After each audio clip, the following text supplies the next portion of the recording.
ये लोग राजस्थान में जब भर्ती की कार्रवाई हुई और यह स्कैनिंग का प्रोसेस हुआ, उसमें इनके पास में पैसा कलेक्ट हुआ।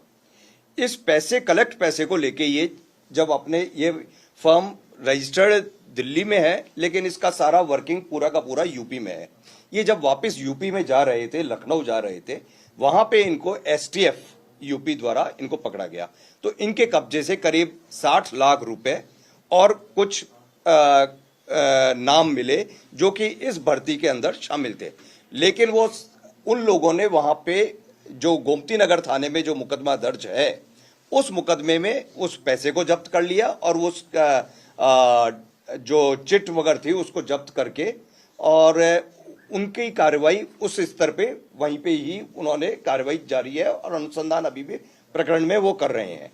हमारे पास में यह इंटीमेशन आई उसके बाद में कि जैसे यह पूरा का पूरा 2018-19 में आउट हुआ, तो उससे पूरे राजस्थान में यह खबर फैली कि हाँ भाई इस प्रकार इस भर्ती में कुछ गड़बड़ हुई है।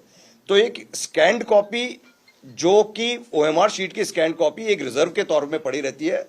अधिकांश हर एक एग्जाम में मल्टीपल कॉपीज में होती है। जैसे आप किसी भी ओएमआर शीट को भरते हैं तो पहली वाली ओरिजिनल होती है, नीचे कार्बन कॉपीज वगैरह होती है, मल्टीपल कॉपीज होती है। तो एक जो टॉप वाली कॉपीज को स्कैन किया जाता है, उसकी स्कैंड इमेज को एक रिजर्व के तौर पे रखा जाता है कि वक्त जरूरत वो काम में आए। फिर उस स्कैंड कॉपी को वापस रन किया गया, तो रन करने के ऊपर करीब 42 कैंडिडेट्स के नंबर्स में डिफरेंस आए हैं। उन 42 में से 38 कैंडिडेट्स के मार्क्स में काफी ज्यादा डिफरेंस है।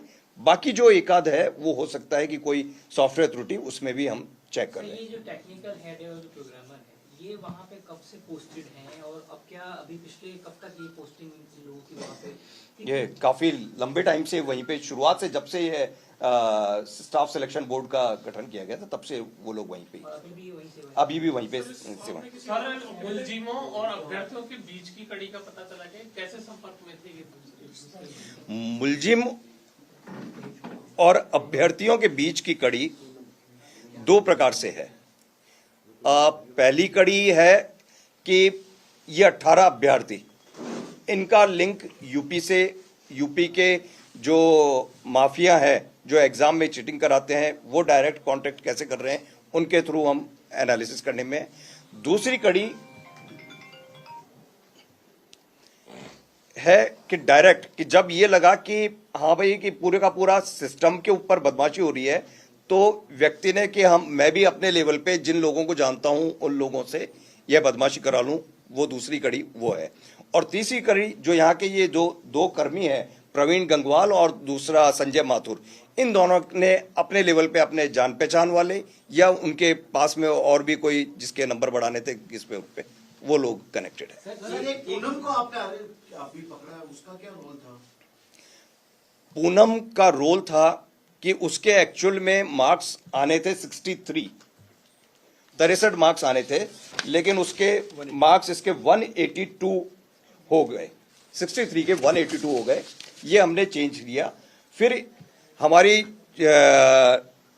डीआईजी परिस देशमुख और यशवंत की टीम ने यह आइडेंटिफाई किया कि ये पूनम का लिंक आखिर किससे है इस एग्जाम में। न तो विनोद और शारदान से कोई लिंक आ रहा है इसका, और न ही किसी प्रकार के किसी क्रिमिनल। तब यह एस्टेब्लिश हुआ कि पूनम का लिंक है संजय माथुर के साथ में, पूनम संजय माथुर की रिलेटिव है। तब जाके एसओजी की टीम इस नतीजे पर पहुंची कि इसमें राजस्थान स्टाफ सिलेक्शन बोर्ड का कोई ना कोई सदस्य इसमें शामिल है, और ये हमने आइडेंटिफाई किया। फिर उनके इंटरोगेशन से और सस्टेन्ड लेवल ऑफ इंटरोगेशन और जो कार्रवाई करी, उसके बेसिस के ऊपर दूसरा नाम प्रवीण गंगवाल का सामने आया। सर, आपने बताया कि कमेटी बनाई, कोई और एग्जाम भी कराया राजस्थान में जो ओएमआर को लेके, या पहली बार सिंगल एग्जाम का था इसके अंदर? इस फर्म ने ये 3 एग्जाम्स के अलावा भी और भी कुछ एग्जाम्स में इन्होंने स्कैनिंग करी है। सर, आप बता रहे वो एग्जाम जो है वो भी अंडर स्कैनर है? डेफिनेटली उनके सारी इंफॉर्मेशन लेके will inquire about them also. Sir, आपने बताया शिकायत आ रही थी, कमेटी बनाई गई जिसके अंदर ये दोनों शामिल थे, तो सर जो कमेटी के और मेंबर थे उन्होंने इनको अपने साथ में शामिल किया, उनकी भूमिका वगैरह कोई अभी तक सामने? अभी इस संबंध में कोई किसी की अन्य की भूमिका या उन्होंने किसी चीज को हाइड किया या किसी चीज को सप्रेस किया, उसके बारे में हम लोग देख रहे हैं, लेकिन अभी वर्तमान में किसी प्रकार के कोई हमारे पास में तथ्य नहीं है। सर क्या ये 38 लोग जो हैं जो सस्पेक्ट हैं या ये जॉब में हैं अभी? निश्चित तौर से सारे सारे दूसरा ये प्रवीण है, इनमें से किसी ने ज्वाइन नहीं किया तो और संजय और प्रवीण लंबे समय से शुरुआत से यहीं थे, तो जैसा कि इस एजेंसी पर संदेह है, तो क्या ये तो हर एग्जाम में इनकी अहम भूमिका रही है, तो क्या जो भी एग्जाम अब तक हुए हैं वो भी एक बार रिव्यू होंगे? जिसमें एग्जाम में इनकी अहम भूमिका या स्कैनिंग में या किसी भी प्रोसेस में रही है, उसके बारे में पूरा का पूरा हम लोग भी सिस्टम को चेक करेंगे। At the same time Rajasthan staff selection board भी जब ये कार्रवाई हुई है तो उसके बेसिस के ऊपर अपना इंटरनल सिस्टम को चेक करेगी। जैसे इस 38 में ये पूनम सिलेक्ट नहीं हो पाई थी क्योंकि इसके मार्क्स से 182 जैसे रैंडमली करते हैं, कट ऑफ उसकी चली गई 183.5 पे। तो इसमें से नंबर तो बढ़ा दिए कि भाई आपने उस टाइम पे, आप जब नंबर बढ़ाते हो तब आपको मालूम नहीं है कि किसके नंबर कितने बढ़ रहे हैं, कहां पे जाए, कट ऑफ कहां पे जाएगी, इस टाइप की। सर एक चीज और, सर राजस्थान कर्मचारी चयन बोर्ड के द्वारा जो जिन 2 अधिकारियों को गिरफ्तार किया गया है, क्या पॉसिबल है, क्या संभव है कि इसके आगे भी और कोई अधिकारी शामिल हो इसमें? वो तो फर्दर इन्वेस्टिगेशन के ऊपर और तफ्तीश के बेसिस के ऊपर ही हम लोग आगे क्या कार्रवाई आती है, क्या रिजल्ट्स आते हैं। सर 2019 में एफआईआर होती है गोमती नगर में, 18 लोगों के जो भी एडमिट कार्ड है वो वहाँ पे मिलते हैं। अगर वो लोग, क्योंकि जब वहाँ पर कार्रवाई हुई तो क्या इस कार्रवाई की जानकारी राजस्थान कर्मचारी चयन बोर्ड को नहीं थी? इसकी थी, इस कार्रवाई की जानकारी, इस कार्रवाई की जानकारी थी। तो अगर वो जो 18 अभ्यर्थियों के उस समय एडमिट कार्ड थे जिनका सिलेक्शन हो गया था, उन लोगों को क्या उस समय बाहर कर दिया गया था या वो अभी भी सिस्टम में? वो प्रोसेस ऑफ इन्वेस्टिगेशन है, हम लोग चेक कर रहे हैं अभी, और भी तथ्य आएंगे इसमें कि कहाँ पे किसका क्या स्टेटस है, क्या चल रहा है, क्या कर रहे हैं कौन लोग, इसमें से कितने लोग डिबार हुए हैं, कितने लोग सिलेक्ट हो गए हैं, कितने लोग फाइनली सिलेक्ट नहीं हो पाए थे। पहला प्रोसेस मेरा ये कहने का है कि पहला जो चीज है ना कि ओएमआर शीट, जिसको अपन एकदम बहुत ही महत्वपूर्ण और बहुत ही इंपॉर्टेंट डॉक्यूमेंट है और सबसे एक तरह से संदेह से परे माना जाता है कि उस डॉक्यूमेंट को ही वो एजेंसी जिसको, वो लोग जिनको इसकी सैंक्टिटी को बना के रखना था और वो एजेंसी जिसको इसकी जांच करना था, उन्होंने ही उसके अंदर उसमें हेरा फेरी कर दी। आप लोगों को भी हम लोग लिस्ट दे देंगे कि किस प्रकार से मार्क्स की चेंजेस करें, कि कितने कम मार्क्स होने के बावजूद भी हर एक के मार्क्स कितने ज्यादा बढ़ा दिए हैं, भारी संख्या में मार्क्स बढ़ाए हैं। मतलब कि जैसे किसी के 9 मार्क्स आए हैं उसके 259 कर दिए। तो रैंडमली उन लोगों से हम लोगों ने इंटरोगेशन में पूछा कि किस प्रकार से आपने किया, तो उनके पास में आंसर की रहती थी। उनको लगता था कि इतने करने पर इसका क्लियर हो जाएगा, तो रैंडमली कि किसी ने 9 वाले ने तो हार्डली 4-5 भरे होंगे, तो लेकिन उसके और जितने भी जगह जहां जहां उनको जगह मिलती रही और टाइम के हिसाब से फटाफट उन्होंने फिल किया। ये पैसा दिया था उन्होंने, फिर ओएमआर में जानबूझ के जगह छोड़ दी थी क्वेश्चंस को मार। उनको आता ही नहीं था। सर पेपर लीक, सर ये जो आरएसएस ने इस फर्म को सेलेक्ट किया, ये क्या मतलब ओपन टेंडर था, ये किस बेसिस पर? ये पार्ट ऑफ इन्वेस्टिगेशन है, विल डेफिनेटली। होंगे जो अभी निकल के आए जिसमें इस फर्म का रोल रहा है राजस्थान? अभी तो ये 3 एग्जाम्स जो हमने बताए हैं कि महिला सुपरवाइजर, प्रयोगशाला सहायक एंड कृषि पर्यवेक्षक, ये 3 एग्जाम्स थे। इन 3 एग्जाम्स के ऊपर हमारा रहा। सर पेपर इस बारे में इन्वेस्टिगेट कर रही है क्या कि अगर पहले से उत्तर प्रदेश में ये फर्म अंडर स्कैनर थी तो यहाँ पे इनको ये एग्जाम्स में ओएमआर शीट्स का जो मैटर है वो उसका कॉन्ट्रैक्ट दिया कैसे, किसने दिया, क्यों दिया, ये सब का इन्वेस्टिगेशन? ये फर्म तो बहुत ज्यादा अंडर स्कैनर है। एक कोई एग्जाम यूपी में हुआ था, उसमें बहुत ही व्यापक स्तर पर गड़बड़ी हुई ने की चर्चा थी, और उस एग्जाम में इस फर्म के मालिक जो हैं उनकी वाइफ वो भी सिलेक्ट हो गई थी। ये कब की बात है सर? ये यूपी, राजस्थान की नहीं है, ये उत्तर, ये 2018-19 के करीब की बात। उसके बाद इन्होंने यहाँ पे कॉन्ट्रैक्ट उसके उस टाइम यहाँ पे। सर एसओजी पेपर लीक प्रकरण और फर्जी डिग्री प्रकरण में काफी बहुत सराहनीय कार्य किया है एसओजी ने, परंतु सर एक सवाल पैदा यहाँ होता है कि प्रकरण संख्या 56/24 के अंतर्गत सभी मुजरिम जेल जा चुके हैं, जो मुख्य व्यक्ति है, लेकिन वो अभी तक फरार है। इसमें अमृत ट्रेडिंग कंपनी के नाम से जिसका ओनर है शेखर बंसल, वो अभी तक फरार है सर। वो किस वजह से? कौन सा है? 56/24? प्रकरण संख्या 56/24। नहीं, ऐसे प्रकरण के नंबर से नहीं, आप डिटेल्स कुछ बताएंगे तब मैं बता सकता हूँ। साबरमती यूनिवर्सिटी के डायरेक्टर हैं। साबरमती यूनिवर्सिटी का पूरा प्रकरण है सर, और एसओजी के जो इन्वेस्टिगेशन है उसमें वो अपराधी है।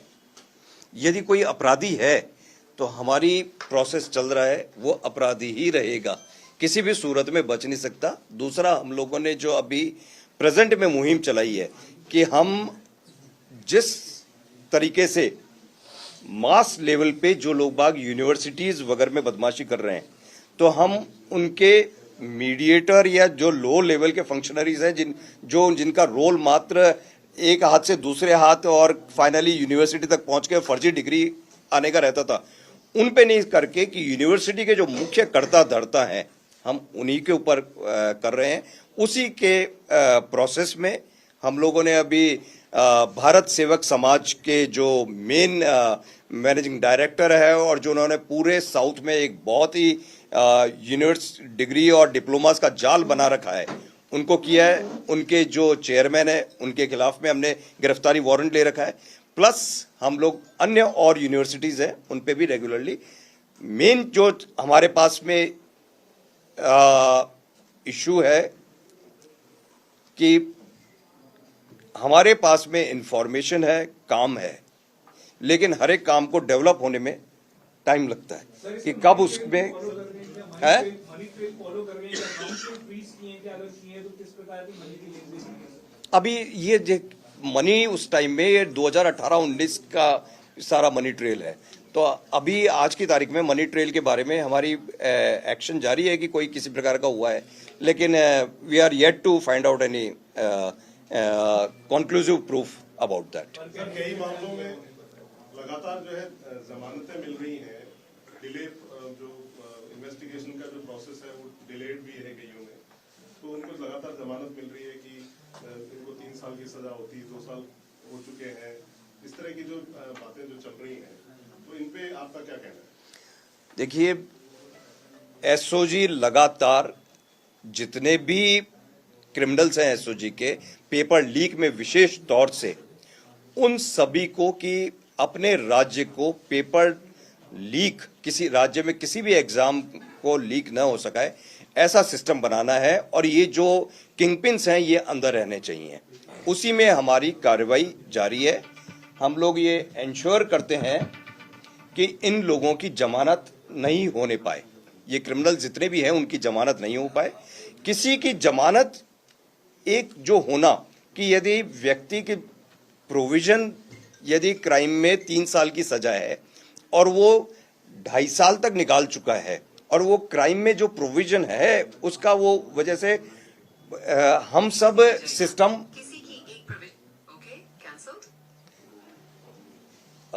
हम सब लोग एक सिस्टम और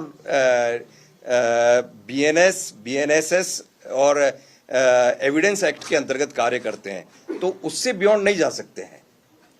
लेकिन ये मैं आपको इंश्योर करूं कि हम सब लोग, हमारी पूरी टीम जो एसओजी की है, जो हम लोग पूरे टाइम लगे हुए हैं, हमारा यही एंडिएवर है कि किसी भी तरह से ये जितने भी टॉप लेवल के क्रिमिनल हैं, ये क्रिमिनल्स के खिलाफ में कार्रवाई होनी चाहिए। इन्होंने क्या क्या बदमाशियां करी है उसके बारे में आइडेंटिफाई हो जाना चाहिए, और उन सब के कारण अपने प्रदेश को एक एब्सोल्युटली फ्री फ्रॉम एग्जाम्स में जो कोई भी मिसचीफ होती है, किसी भी प्रकार की अनफेयर प्रैक्टिसेस है, उससे दूर रखें। हमारे जो डीजी स्पेशल ऑपरेशंस है श्री आनंद श्रीवास्तव, उनका भी इस संबंध में क्लियर डायरेक्शन यही है कि किसी भी प्रकार से जो टॉप लेवल के क्रिमिनल्स हैं उनका पीछा नहीं छूटना चाहिए, उनके पीछे लगातार एसओजी कंटिन्यूअसली कार्य करती रहनी चाहिए, जिससे कि वो क्रिमिनल्स पूरे राजस्थान का जिन्होंने एक तरह से सारे पेपर्स में बदमाशी करना शुरू कर दी थी, वो काबू में पूर्णतः आए।